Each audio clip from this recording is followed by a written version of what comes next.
жеке кәсіпкерлік дәрі бюродайдан біз 2023 жылы грант ұтып алдық, сомасы 5 миллион теңгеге. Осы сомаға біз осы оборудованиені алдық.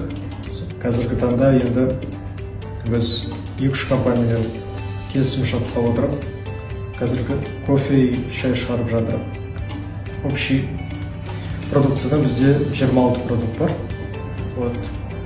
Болашақта жақын арада біз стик пакет шығаратын оборудованиені алғымыз келіп жатыр.